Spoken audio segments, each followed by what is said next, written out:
Әйе, нәк менә шулай. Социаль хезмәткәр ул һөнәргенә түгел, ә күңел кушуы, ымтылышы. Шулай булмаса, 62 урын өстендә ятучы авыруның урын җирен алыштырып, 38-сен көненә берничә тапкыр кашыктан ашатып, йөри торганнары өчен төрле түгәрәкләр, кызыклы чаралар булдырып эшләү кыенга туры килер иде. Ирина Савгачева шундый хезмәткәрләрнең берсе.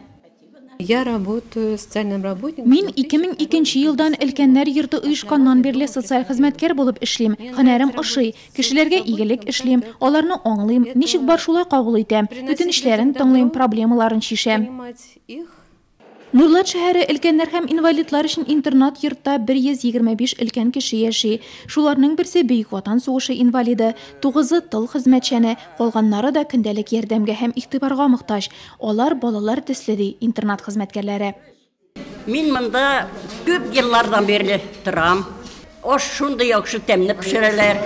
Монда юктыр да әле дип уйлыйм мин үземчә. Бик яхшы. Бүтән төш чиста, порядок.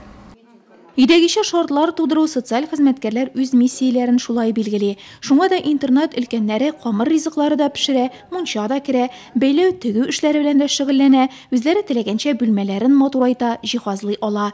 Бакчада казынам дисәң дә рәхим ит. Үзләре үстергән кыяр помидорларны да яратып авыз итә өлкәннәр. Очень много сделали.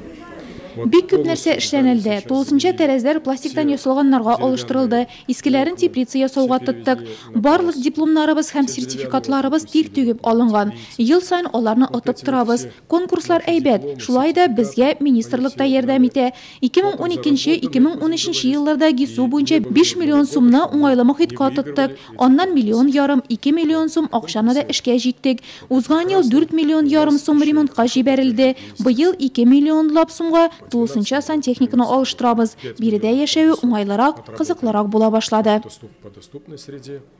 3 елдан соң Нурлат шәһәре өлкәннәр һәм инвалидлар өчен интернат йорт үзенең 20 еллык юбилеен билгеләп үтә.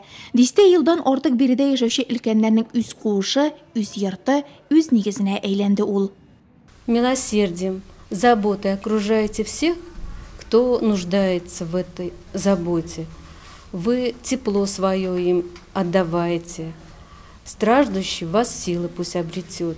И в этот прекрасный праздничный день хочу вам пожелать самое главное – здоровья, добра, и чтобы силы вас не покидали, и чтобы добро всегда вы несли в каждый дом.